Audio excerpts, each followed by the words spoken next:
Thank you so much.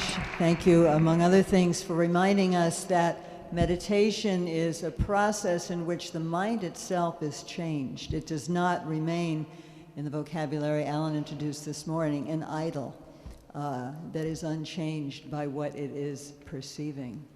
And now we continue opening our perspective more broadly. Professor Joseph Loizzo, who is a Harvard-trained psychiatrist and a Columbia-trained Buddhist scholar, is going, and currently clinical assistant professor of psychiatry and complementary and integrative medicine at Weill Cornell Medical College, will give us a kind of panoramic overview of what he refers to at one point of Eurasian culture.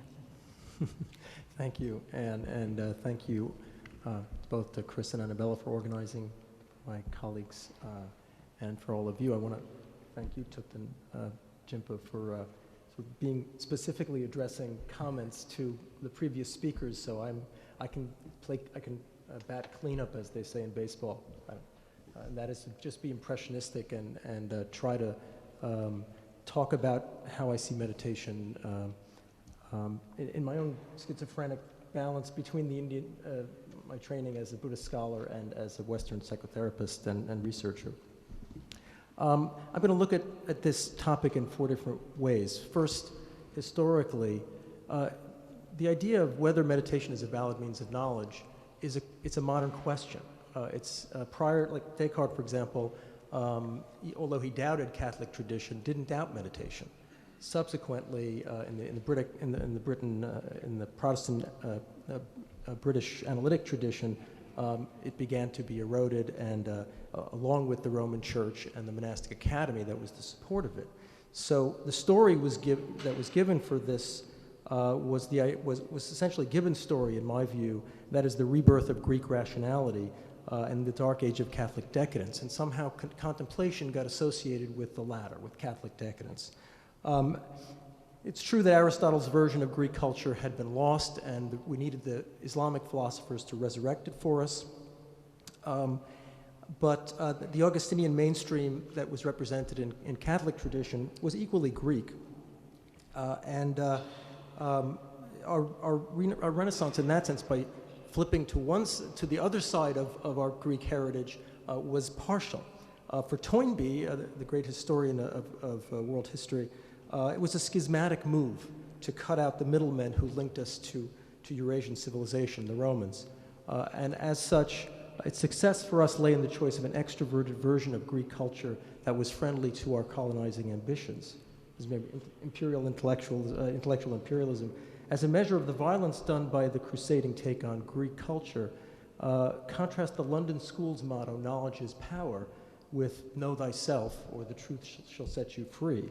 To undo the violence, I turn to comparative philosophy, my second point of view. Karl Potter, Indian historian and scholar, observed that knowledge in the Indian tradition is measured against an ideal we now think of as religious, and that is the ideal of personal liberation or freedom.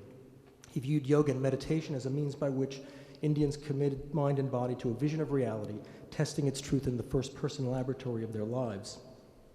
These presuppositions are clear in the Four Noble Truths, the basic framework of all Buddhist learning and practice. The first two trace human suffering to delusion. The second two describe Shakyamuni's realization of freedom and spell out the path of re-education he took to it. The multidisciplinary nature and contemplative spirit of Buddhist learning reflects the Buddha's own reliance on 3 disciplines: wisdom, meditation, and ethics. And again, I'm translating samadhi as meditation.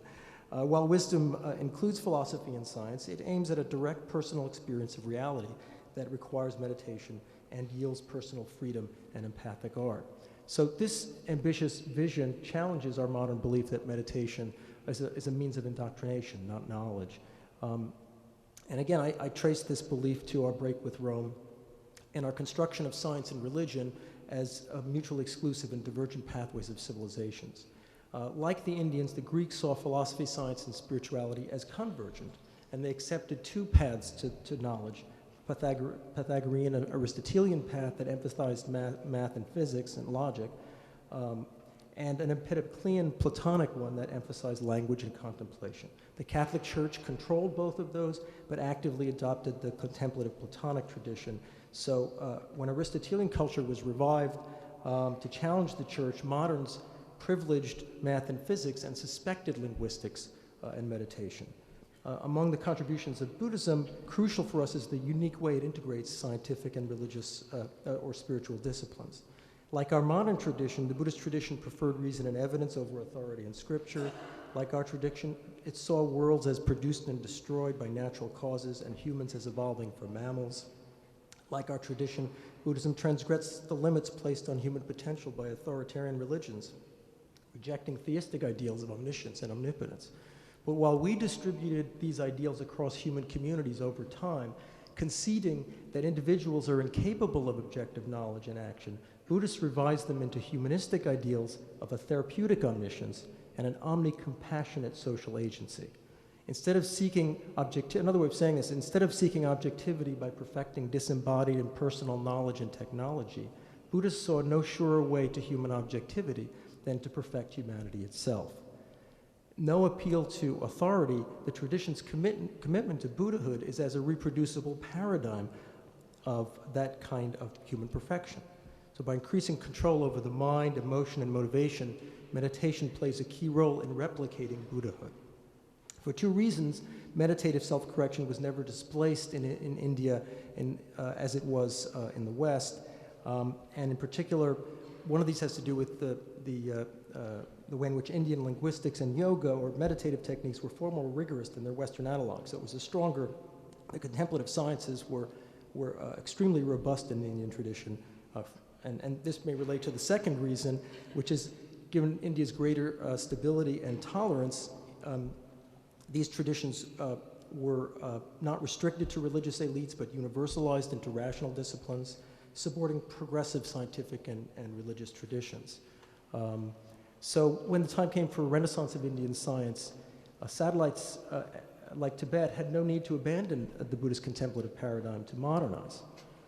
Historically, among the youngest satellites in Eurasia, we in the far west chose an extroverted version of science to enhance industrial wealth and military power through physical science and technology, while the older, richer societies, including their satellites like Tibet, continued refining contemplative versions meant to sustain and spread mercantile wealth and political tolerance through psychosocial science and technology. So given our need for both material and human progress, integrating these two paths of civilization seems worth trying. And for this, I turn to the Buddhist and Western mind sciences. From the West, I want to sketch an evolutionary view of meditation using models drawn from two brain studies.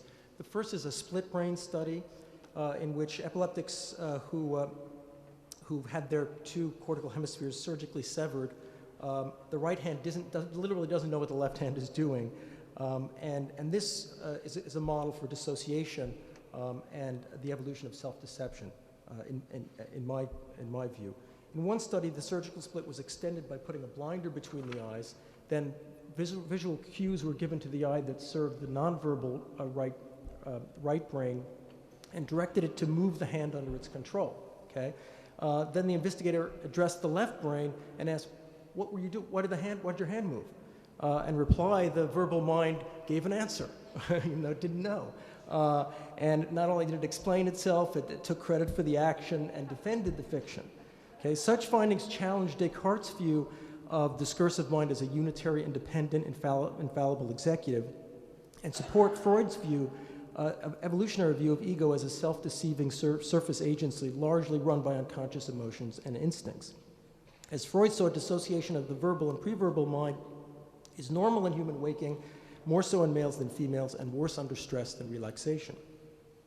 For us, the mind-brain evolved as a hybrid of the human brain evolved as a hybrid of three simpler systems that take turns driving the overall system. So in stress or trauma, the higher systems default to a survival mode of worst-case projection, defensive emotion, and fight-flight reflexes run by the reptilian brain's stress response. In the outlook of Descartes, Hume, and Kant are signs of this mode: a mindset of outward suspicion and inward self-evidence, an emotional style of mistrust and isolation, and a dissociated sense of the body as an insensate mechanism. The result has been called the egocentric predicament. The postmodern cure is an inversion of the same disease, doubting rational agency, mistrusting social emotions, and reifying the body as an infallible executive. A genuine alternative to these is the centrist tradition of therapeutic philosophy represented by critics like Nietzsche, Freud, Ricoeur, Wittgenstein, Nagel, and there are many others. This tradition reopens the Greek path of self-correction, combining a dereifying critique of discursive ego with a contemplative discipline of self-transcendence. To the extent that psychotherapy represents this tradition, research suggests that it works like meditation by upregulating attention, self-correction, and learning. A brain imaging study of music processing sheds light on this and gives us a model for self-regulation and the evolution of self-correction. In the untrained, music listening activated a brain module in the nonverbal right cortex and inhibited the verbal. In trained musician, listening simultaneously lit up the syntax module on the verbal side and the music module on the nonverbal side, supporting an integrated kind of processing. So the musician's capacity to compose music involves a network linkage between the brain region behind human language and an older region that processes simpler symbol systems like prosody, birdsong, and grunts and cries. In that sense, self-regulation may be looked at as a network function based on neuroplasticity, in which usage builds up neural connections, like the muscle that Alan was talking about of attention, that let higher consciousness integrate older brain systems, enhancing integrity and learning competence. So coherence and integration in the human mind-brain also varies widely. It is greater in females than males and greater under relaxed stimulation than stress. The evolution of self-correction likely involves a mammalian synergy between enlarged cortex, enhanced social learning, and greater safety and abundance through cooperation. It reflects an enriched abundance mode based in the biology of sex and inhibiting the stress-based survival mode. This mode enhances fertility, nurturance, empathy, social learning, capitalizing on windows for child rearing. And the ability to switch from survival to abundance mode probably grew more crucial as isolated periods of abundance gave way to stable agrarian surpluses in civilization. Religious disciplines like contemplation seem to work by cultivating a natural mammalian capacity to disarm worst-case defenses and reset the mind-brain for social living. Meditation and techniques like free association share brain features like greater functional coherence, more right-left cortical balance, better vertical integration of neural systems, and conscious regulation of unconscious processes. Antidotes to our modern mindset, such techniques foster an outlook of open curiosity, an emotional style of self-disclosure, and a conscious mind-body integrity. So for current science, our mind-brain combines several systems, each of which works in one of two systems mode: a conservative egocentric mode heightening self-preservation and memory, and a generative altruistic mode heightening self-correction and learning. And the meditation as a social epistemological practice in that sense cultivates the generative mode of engaging reality, which makes us fit for objective knowledge and for social action. In this view, Nagel, whose work I think has influenced me greatly in this, is wrong to assume that the methods of self-knowledge we need to be more objective don't exist, okay? Which brings us to the Buddhist meditative tradition. Among the Buddhist models of meditation, I'll just look at the Buddhist logic school and its critical realistic view. I'll start with that and then hopefully have time to move along to other points of view. Anticipating Tart's dualistic interactionism, this school sees mind as essentially distinct from matter and external reality while causally interdependent and interactive with them. Anticipating Linus's quantum theory of consciousness, it views mind non-foundationally as a dynamic wave function in a mind stream constantly shifting with variable input and energy. Addressing the problem of mediated knowledge with an empiricist privileging of perception, Buddhist logic anticipates Kant in seeing mind as able to transcend its own constructs and gain direct knowledge through self-correction. More phenomenological than Kant, its theory of mental perception holds that mind can gain direct knowledge by reflexively sampling the stream of consciousness the instant after a sense perception and before its constructive cognition. I realize I'm just racing through this stuff. I have to apologize. But, hopefully we'll have some discussion time. This school sees mental perception as a natural competence that can be culturally enhanced by formal logic, meditative control of attention, and yogic control of breathing, yielding so-called yogic perception. The model's limits were in explaining the persistence of learned and innate blocks to the mind's self-transcendent potential, the sort of why, the paradox of why, the eudaimonic paradox of why we don't get it, and in mapping how meditation works to correct those blocks These limits were addressed by the Buddhist idealist theory of the subconscious mind, which served like Freud's to map the dissociation of negative habits and the transformative process through which they were integrated and corrected. The centrist school, which I want to focus on, critiqued this model in turn. So that's the Madhyamaka tradition people have referred to, Nagarjuna's tradition, and it critiqued this idealist model for its tacit reification of mind as a reality in itself, just as it critiqued the dualistic model for its reification of the little entities or elementary particles that things supposedly were reduced to. The centrist solution was based on Nagarjuna's view that neither object nor subject, matter nor mind has any non-relative reality or identity, but all do exist and work as sheer relativities and social conventions.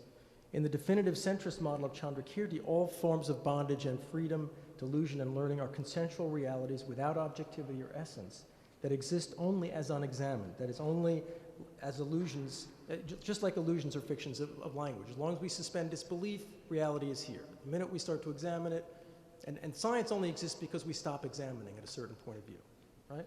At a certain point.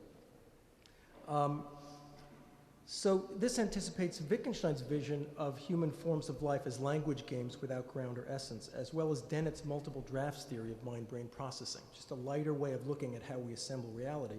And for Chandrakirti and his heirs, the terms of analysis shift from formal logic or deconstructive phenomenology to dereifying language therapy, while the contemplative methods shift from non-discursive mindfulness and concentration to dialogical contemplation and social emotional self-correction. This is Pete Hutt's New York school of meditation. It's much more self-corrective and let's say thoughtful or analytic. These shifts were possible because of Chandrakirti's critique of the essentialist commitments of formal logical and phenomenological methods, as well as his refinement of centrist method as a purely therapeutic analysis of one's own and others' reifying habits of thought and perception. I want to say that again because we can't miss this point. Thank you. That the essence of sort of derealizing all the stuff, all the sciences, both physical sciences and psychosocial sciences or mental sciences, cognitive science, that Madhyamaka did, especially as refined in Chandrakirti, or especially clear as refined in Chandrakirti, is to put the emphasis on correcting our own misperceptions, and that somehow has to be before any either philosophical or scientific endeavor. And if we forget that and neglect that discipline, then all of our sciences, however beautiful they are, however effective they are likely to be easily misused by us because we're blind. Okay, so it's a simple point, abhorrently simple perhaps, hard to get a grant for. But without objective or subjective self-evidence, objectivity comes of impartiality and magnanimity via the social correction of blocks to communicative and collaborative openness. Okay, so getting out of our heads and trying to sort of help each other be better observers and knowers. Thus, Chandrakirti can dispense with objectivist and constructivist jargon, as well as the reified grammar of predication behind the conundrum of mediated knowledge. So the whole issue of the relationship between the hierarchy between the physical and mind sciences and so on, sort of distilled or dissolved. And this economy also permits an epistemology in which all dualistic knowledge, conceptual or perceptual, is seen as constructed by social consensus and linguistic usage. On the one hand, this supports a common sense realism in which explicitly discursive mental perception can yield knowledge as direct as tacitly discursive sense perception, something Ann's work on Buddhist logic makes very clear in a very elegant way. On the other, it supports a view of yogic perception in which contemplative language therapy yields a dereifying wisdom that is rational in conforming to verbal conventions, non-dualistic in ruling out objective and subjective self-evidence, yet ultimate in opening mind and heart to reality and its sheer relativity. So the idea is we make better observers, better human beings, not better scientists, not better mind scientists, not but people who are more open, essentially. And we do that by realizing that there is that Buddhist meditation and practice is a therapy that we all very much need to move from the illness of being a sort of self-enclosing, self-deluding or self-deceptive beings. That's the human condition. This rigorous non-dualism clears the way for a centrist contemplative system that can integrate both physical and psychosocial sciences within a philosophical objectivity seen as the only cure for our self-limiting demon of reification. So this is like the Kalachakra synthesis, the esoteric synthesis of inner sciences, outer sciences, and imperishable or transcendent sciences, therapeutic sciences, you might say, that make us more able to use all the sciences. And I hope I've shared with you my view of meditation as a cultural extension of the mind's natural way of engaging reality. I close with a global vision for contemplative science, consistent with ancient wisdom and current science. Buddhism sees meditation as a reproducible way of helping mind clear learned and innate blocks to objective knowledge and expertise. Buddhism maps a road not taken by the West, along which ancient contemplative arts became progressive, scientific, and spiritual disciplines, clearing a nonviolent, mercantile path for human science and civilization. Western centrists like Wittgenstein and Nagel are de facto members of this Eurasian tradition, and the wheel of self-correction they reinvented is still turning in many traditions. For complex reasons, it was most fully developed and preserved in the Indo-Tibetan Buddhist tradition, or the Tibetan Buddhist tradition. As a result, Indo-Tibetan culture is poised to spark a second global renaissance of contemplative philosophy, science, and technology. And such a renaissance could make all the difference as groups like this one around the world try to conceive a truly universal and sustainable culture for human civilization. Thank you.